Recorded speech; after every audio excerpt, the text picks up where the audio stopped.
is your name? Donna. What is your quest?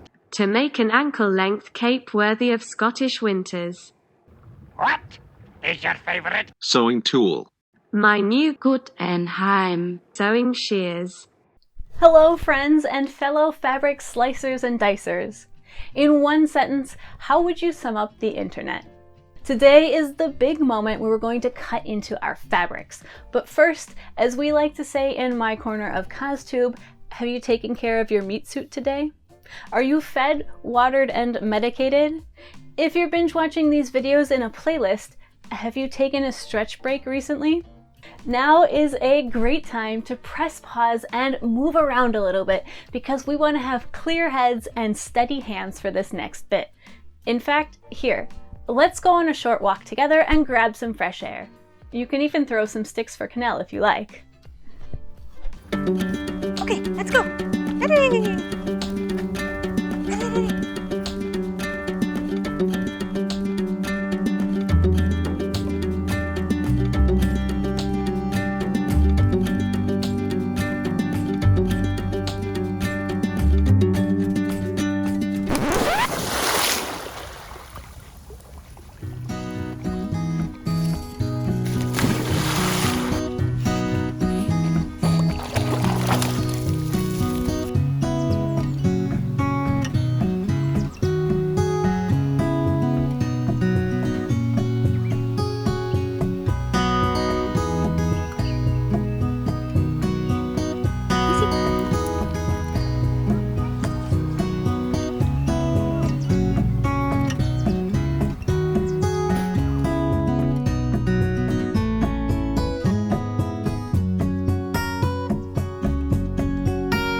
Okay, now that we're back in the sewing room, show me your scissors.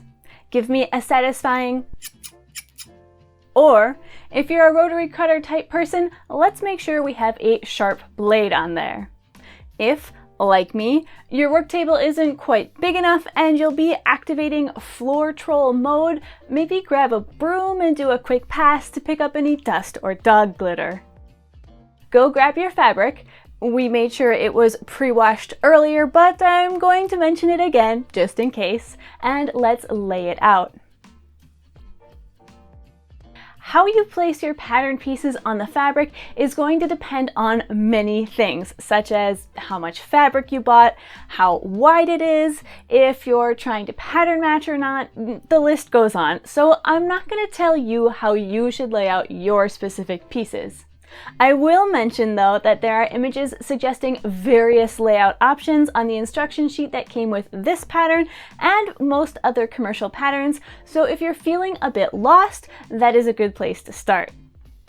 Now, many of you out there are very familiar with the grain line of the fabric and how to align your pattern pieces according to it, so I won't dwell on this. But if you're very new to sewing, when you lay out your pattern pieces on your fabric, ideally you don't just place them willy-nilly. You want to pay attention to the grain line so your pieces don't stretch out strangely and so your final garment stays looking sharp for its whole lifetime. If you'd like to learn more about grain line and how to use it when sewing, I'll recommend this video by Evelyn Wood. Now, if you're pattern matching, you might be playing a little bit with these basic grain line rules, but you'll still need to be supremely careful because you're trying to line up your pattern precisely. If you'd like some pattern matching guidance, I'll once again link these two videos on the topic in the description. Now, if you find yourself in a sticky spot where you can't quite fit all of your pieces on your fabric as is, here are a few tricks you can try. Patterns that say to cut on the fold could be cut as 2 separate pieces and stitched together. Just make sure to add a seam allowance on what was the fold line.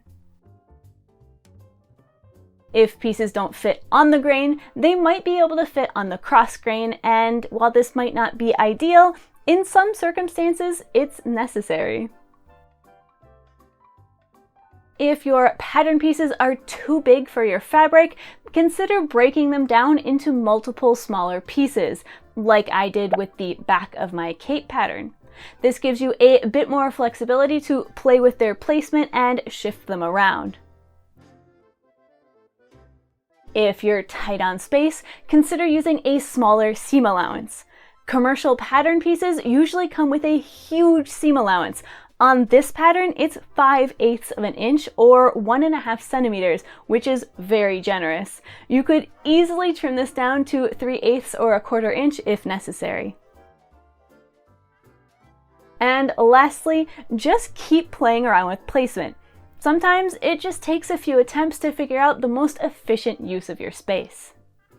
Now that we've touched on the basics of layout and grain line, please excuse me while I go play a round or two of pattern piece Tetris.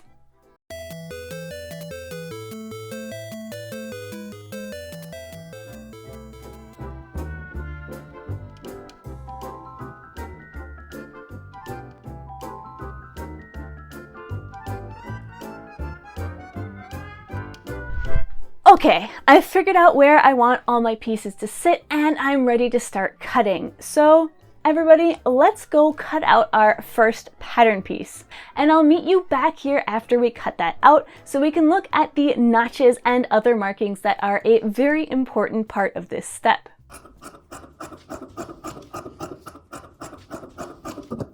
So my piece is here and it's all cut out, but we're not quite done with it yet. It's time to transfer all the markings over, and if you already know about this step, go ahead and get started. I'm happy to be background noise for this section. But if you're new to sewing, let's chat a little bit about what all these markings mean. It's been a long time since I worked with a commercial pattern, and I honestly expected there to be some sort of key to all these markings, but there wasn't. Go figure. But basically, the main point of all these various shapes and characters is that they'll help you in the assembly process. The triangle notches on the edge of the pattern piece are used to make sure you're sewing the correct pieces together, for example, while the other markings sit on the actual stitch line rather than the pattern's edge, and they're meant to help you align the various pieces you'll be sewing together. You'll match these various notches and symbols up as you assemble the cape, and while it might seem like a pain in the bias now, it will make your assembly go quicker and smoother, so it's definitely worth it to take the time now to add them in. A fun fact that I will admit I didn't learn until last year: one triangle notch usually signifies the front of a garment, while 2 usually indicates the back. In this case, we have a front, a side front, and a back, and those are marked with 1 and 3 notches respectively. It seems so obvious now that I'm aware of it. You can also choose to cut these notches going outwards from the pattern piece, or you can cut them into the pattern. It really comes down to personal preference. Some people recommend cutting them outwards so you don't risk cutting too far in and weakening your seam line, but with such a generous seam allowance, I'm really not too worried about this, and I almost always cut my notches inwards, albeit carefully. For the internal markings, you can transfer these a few different ways. You can use a friction pen that will erase with heat, although you should definitely do a test of this method on a scrap of fabric first to double test how it reacts, and be aware that while these marks do disappear with heat, they also reappear with the cold. So if you're planning a cold weather cape made out of a light colored fabric, this might not be the best option for you. You can also mark these notches out with chalk, which is a really great method if you won't be handling these pieces too much before you assemble them. The major benefit and downside of chalk is that it can be rubbed away quite easily, so keep that in mind. And lastly, you could use tailor's tacks. For an informative and succinct video on the topic, I'd recommend Aura Lynn's video. The link, as usual, will be in the description. You can either sew these straight through the pattern paper, or you can transfer the marking to one piece of your fabric and then use the tack to then pass through both pieces of the fabric before cutting them. This is definitely a choose your own adventure moment. Which method will you be going for? Because my fabric is so visually busy, I'll be choosing tailor's tacks because neither pen nor chalk will stand out enough against my multicolored tartan. Before we all go running off to cut out the rest of our pieces, however, a few tips and tricks for your consideration. When my pattern has multiple design options all on one piece, such as this panel here, where you can choose if you want the long, medium, or short version of the cape, I make sure to clearly label the portion of the pattern that I'm going to be cutting off, so that if I want to go back and make a longer version later, I don't have any confusion about which piece is which. Trust me, future you will thank you. If your pattern has multiple size options, like this one does, and you find yourself getting a bit confused about which line to follow when you're cutting it out, I recommend taking a marker or a highlighter and going over the correct line before you start cutting to make it a bit easier for your eyes and therefore your brain. I also like to fold my pattern piece up with its matching fabric once they're cut out, so that when I go back through for assembly, I can quickly and easily identify which piece is which. And lastly, if you're using iron-on interfacing, it is a completely valid option to do a rough cut of both the interfacing and the matching fabric, iron them together, and then go back and cut them precisely. I often use this technique when possible because I find it's less finicky and it can help prevent the pieces from stretching out before being joined. So with all that advice under your belt, go ahead and continue cutting out the rest of your pieces. You can put on your favorite podcast, a good Spotify playlist, or if you want to listen to someone get really excited and babble on about the history and origin of the sports corset, I know a certain playlist that might serve you well. So press pause, go finish cutting out all of your pattern pieces, and I'll see you back here in a flash. Those of you who would like a look at how I did my pattern matching, you're in luck because I did film some of it. I decided to start with the center back panel, so I lined the center edge up on my fabric using the tartan pattern as a guide to make sure I stayed perfectly on grain. I could have cut this on the fold as I had originally intended, but I was feeling finicky and this method felt easier to ensure that my piece was completely straight to the pattern. So I cut one side out, then flipped the pattern piece over, lining it up again on the pattern of the tartan, and cut the second side out. Then I marked out the seam allowances using the strip of cardboard I had already cut to the correct width, which allowed me to precisely iron under the 5/8 inch seam allowance that the pattern uses. With both edges of the center back ironed under, I brought the piece back to the fabric and placed it on top. I fussed around with the edges until the tartan pattern on the center back was perfectly aligned with the fabric underneath, at which point I marked this edge with some chalk. Then I took the next pattern piece, the side back, folded under the seam allowance, and lined the edge up with my chalk line.